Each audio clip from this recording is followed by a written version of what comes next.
Saya mahasiswa non-muslim dan saya mendapat banyak sekali insight dari beberapa penafsiran dari ayat Al-Quran tadi.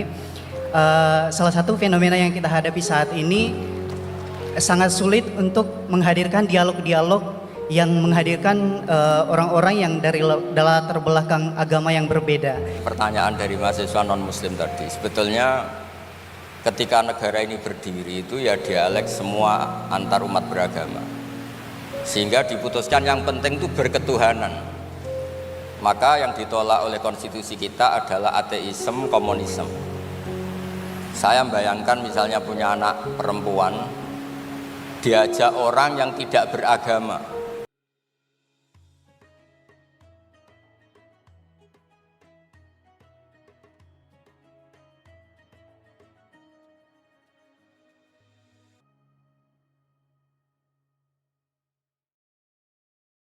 Perkenalkan, saya Krisman Heriamsal, mahasiswa hubungan internasional.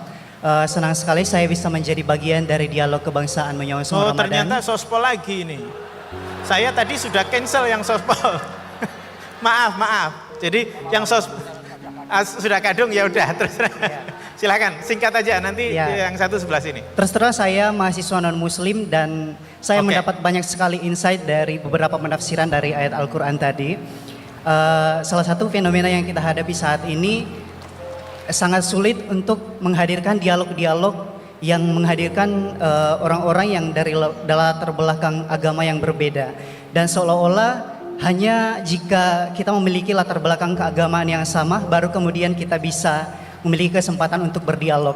Nah, kira-kira mengapa sangat sulit bagi kita di negara kita ini untuk menghadirkan orang-orang dari latar belakang agama yang berbeda untuk hadir dalam suatu forum dialog yang sama. Kemudian bagaimana kita bisa menyikapi fenomena tersebut? Terima kasih.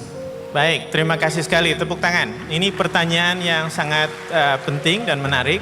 Kenapa sekarang antara yang muslim dan non muslim jadi sulit berdialog? Ya, silahkan Gus Bah untuk menanggapi. Mudah-mudahan dulu. Pak Kores untuk Bismillahirrahmanirrahim. Tadi yang dari Magelang ya, yang tetangganya Gus Ali tadi Bali, yang minta maaf sama Pak Kores. Saya mewakili beliau sudah dimaafkan. Karena saya tahu kalau tradisi orang alim, tradisi kiai itu memaafkan itu ibadah, jadi enteng saja. Apalagi pas Anda ngerasain itu nggak ditulis kok diaras karena nggak ngefek. Nah, terus saya ngapresiasi pertanyaan dari mahasiswa non-muslim tadi. Sebetulnya ketika negara ini berdiri itu ya dialek semua antar umat beragama, sehingga diputuskan yang penting itu berketuhanan. Maka yang ditolak oleh konstitusi kita adalah ateisme, komunisme. Saya membayangkan misalnya punya anak perempuan, diajak orang yang tidak beragama di tengah hutan misalnya, bunuh ya tidak takut Tuhan, merkosa tidak takut Tuhan, salah etika ya tidak takut Tuhan. Bandingkan kalau diajak yang beragama, pasti masih ada rambu-rambu, ada ini itu. Sehingga memang masalah betul ketika orang tidak berketuhanan itu. Jadi saya ingatkan Mas tadi, siapa tadi namanya? Yang non Irman saya, yang non muslim tadi itu. Siapa? Namanya siapa? Siapa? Kurang jelas. Siapa namanya? Krisna. Krisman. Oke, namanya Krisman. Jadi Mas Krisman ya, kalau dibilang nggak pernah ada dialog dulu ketika negara ini berdiri, itu semua tokoh agama bersepakat. Termasuk saat itu ya ada Perindo, selain ada NU ada Perindo. Itu yang ditentang itu adalah ateisme, karena kalau orang tidak bertuhan itu ngerinya itu ya tadi misalnya kita punya anak perempuan atau punya keluarga, diajak orang yang tidak beragama, misalnya berzina ya tidak takut dosa, merkosa ya gak takut, bunuh ya gak takut, karena gak punya Tuhan. Mungkin takutnya sama polisi ya kalau ketahuan, kalau enggak. Tapi kalau orang bertuhan ini sistem kesalehannya, sistem kebaikannya ini berlipat-lipat. Takut hukuman Tuhan, takut sosial, takut ini itulah, sehingga kita bersepakat berketuhanan. Lalu kedua, ada beberapa kejadian nyata di beberapa negara yang fahamnya itu tidak bertuhan, itu bekas kondom atau bekas apa dipakai lagi, didaur ulang. Bahkan tinja yang bisa dikelola jadi bahan makanan.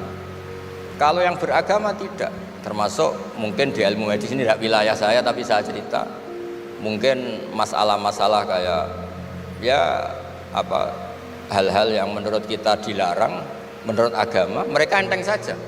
Misalnya bikin cadangan-cadangan organ tubuh dan sebagainya. Kalau beragama itu masih enak, aturannya jelas. Kalau nggak beragama itu repot. Sehingga saya cerita sedikit lagi-lagi karena kadung dipuji ahli Quran Pak Kures sama saya. Saya cerita. Dulu ketika Rasulullah itu sugeng masih hidup, itu ada kekuatan politik. Satu Romawi bertuhan, yang satu Persia tidak bertuhan, tidak berkitab suci. Ketika Romawi kalah, itu Rasulullah itu susahnya bukan main, karena yang masih mentautkan diri dengan Tuhan kalah sama yang sudah tidak bertuhan.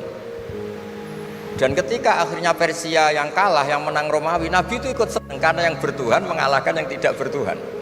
Kenapa penting bertuhan? Karena bertuhan itu setidaknya punya aturan. Melakukan ini dosa, melakukan ini dosa. Empati sama fakir miskin itu ibadah. Semua agama pasti sama di tema-tema seperti itu. Sehingga berketuhanan ini penting sekali, kata Pak Kures tadi, berketuhanan itu luar biasa. Terus kedua, ini penting juga. Saya mohonnya, saya pernah juga disowani beberapa tokoh dari Mabes Polri. Saya sering bilang, Indonesia, utamanya pejabatnya harus terima kasih sama seluruh rakyat Indonesia. Karena itu aset yang sebenarnya Indonesia, ya seluruh rakyat Indonesia. Saya cerita, satu cerita ini hadis sahih di Bukhari, gak bisa dipertentangkan. Ini hadis sahih di Bukhari, di Muslim.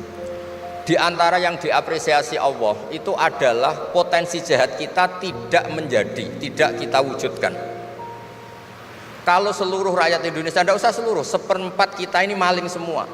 Itu negara miskin kok, karena biayai kita di penjara 2 tahun, 3 tahun. Separuh kita mentalnya membunuh, habis Indonesia. 1/4 saja, 1/3 saja, 1/8 saja punya mental killer, itu habis Indonesia. Ketika rakyat kita, ketika tetangga kita, masyarakat kita tidak melakukan kejahatan, itu ketertiban yang sejati. Maka semua bentuk ketidakkriminalan yang dilakukan oleh rakyat Indonesia itu awal dari aset bangsa ini. Coba kalau semua orang mencuri, habis negara untuk biayai di penjara. Semua orang kriminal, berkahnya mereka tidak melakukan, Indonesia baik-baik saja. Sebab itu ketika ada sekian kebaikan, Nabi terakhir ngendikan apa? Takufu syarroka anin nas fa innaha shadaqatun minka ala nafsik. Potensi jahat kamu jangan kamu lakukan, itu sudah menolong peradaban. Para gadis tetap gadis karena nggak diperkosa. Orang yang punya kambing satu tetap punya kambing satu karena nggak dicuri. Orang yang berkarir tidak terhenti karena karakternya agak dibunuh, tidak dihujat, tidak dihentikan, tidak disetop oleh cibiran, oleh bulian. Maka di antara 7 orang yang dilindungi Allah, fi dzillihi yauma la dzilla illa dzilluh, itu Nabi hanya cerita orang yang enggak jadi. Di antara yang diceritakan Nabi dalam sebuah hadis, saya ini lelaki sejati, sangat mencintai sepupu saya, dan saya mau ngumpuli dia, tidak mau sampai saya kasih uang 100 dinar. Setelah saya kasih 100 dinar, saya ingin ngumpuli dia dengan cara salah tentu. Dia gak mau dan berpesan, la tafuddal khatam illa bihaqqi. Kamu jangan ngumpuli saya sebelum nikah. Singkat cerita, pemuda ini gak jadi melakukan hal yang nista, yang gak benar. Itu sama Allah dijadikan wali, berkahnya gak jadi. Jadi kalau potensi kejahatan kita tidak menimpa orang lain, itu sudah luar biasa. Jangan nunggu berjasa kita dapat penghargaan setelah kita jadi kiai besar, jadi dosen UGM, jadi ini itu. Semua masyarakat kita yang menahan potensi kejahatannya itu adalah aset sejati Indonesia. Karena sekali mereka berkejahatan, entah itu mencuri, merkosa, habis. Harapan kita sebagai bangsa habis. Tapi selama ini nunggu ngapresiasi itu yang bentuknya fi'lu, yang bentuknya mereka melakukan apa, sebetulnya enggak. Tidak melakukan kejahatan itu sudah bagian dari kebaikan yang luar biasa. Terus yang terakhir tadi yang pertanyaan pemimpin muslim dan non muslim. Memang ini wilayah sensitif, tapi sebetulnya bisa dianalisis secara fikih. Ya saya ulang lagi, bisa dianalisis secara fikih Nusantara, fikih kebangsaan. Jangan dianalisis pakai fikih yang internal dalam Islam. Saya ulang lagi, jangan dianalisis menurut fikih yang di internal Islam. Kita beri contoh umum saja ya. Kita beli contoh umum saja. Dulu Pak Gores pernah mencontohkan kalau non muslim bisa jadi pilot beneran, padahal dia non, sama Pak Munjid yang kiai di UGM nggak bisa jadi pilot, kira-kira milih mana? Tapi itu kan wilayah yang sensitif, karena ini di Indonesia itu konteksnya bukan urusan pilot, urusan mewakili kebanyakan Indonesia itu muslim, dan demokrasi itu mencerminkan suara mayoritas. Tapi tidak mungkin juga membiarkan muslim yang killer, yang pembunuh, yang dulu punya reputasi yang misalnya macam-macam.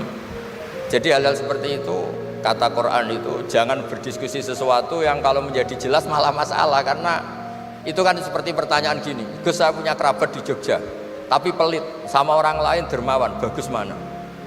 Kita kan nggak mungkin menganjurkan mutus hubungan keluarga, tapi tidak mungkin juga suruh ikut orang pelit. Anda bukan orang fikih, karena kalau yang nggak ahli fikih itu ya gampang saja jawab semaunya. Tapi kalau saya sebagai orang yang nekuni fikih itu bingung. Saya sering ditanya orang juga, Gus saya mau nyalon lurah, ya lurah atau bupati atau apa. Katanya nyuap itu haram, Gus. Setelah dipraktekkan nggak bayar, nggak bagi uang, ya nggak jadi betul. Yang menang yang bayar. Terus akhirnya fikihnya tak rubah. Nyuapku yo haram, medit yo haram kata saya. Dimodifikasi sedikit, akhirnya alhamdulillah Gus bar sedekah gitu. Ya menang akhirnya, berkahnya sedekah. Karena kita sebagai pemimpin atas nama tidak nyuap ya jangan juga jadi orang kikir dong. Atas nama tidak nyuap terus jadi orang kikir, repot kan. Tapi jangan juga bayar yang sampai merubah hukum dari orang yang nggak layak mimpin karena bayar menjadi pemimpin. Ya jangan juga sampai gitu. Ya akhirnya saya bilang nyuap itu haram, medit juga haram. Alhamdulillah barokahnya kombinasi fikih ini. Ya nyuapnya tetap haram tapi rakyat tetap dapat uang gitu. Tapi nanti ketika Anda tidak layak jadi pemimpin itu juga haram karena menjabat sesuatu yang enggak wilayah Anda. Jadi seni-seni ngelola muslim, non muslim dan itu tidak bisa dipukul rata. Karena itu wilayah-wilayah yang sensitif, yang butuh detail, yang butuh satu peristiwa spesifik. Saya pernah ditanya, Gus saya ini hidup di Amerika, kalau milih presiden kan sama-sama non muslim, milih yang siapa? Ya jawab yang akhafu dororon. Misalnya ada presiden Amerika yang sangat demokratis misalnya, dia membiarkan Islam berkembang. Sama jenis non muslim yang Islamfobia, tentu milih yang demokratis. Ada yang dosanya itu membunuh, yang satu dosanya korupsi, ya milih ya korupsi karena membunuh itu lebih ekstrim dibanding korupsi misalnya.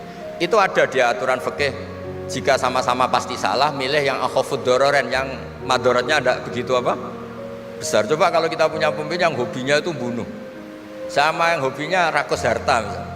Itu di fikih jelas dijelaskan, milih yang rakus harta kalau bandingannya itu, karena pembunuhan itu lebih berat secara ukuran dosa. Tapi apapun itu, ini bukan pembenaran pada kesalahan, bukan, tapi memang ada aturannya.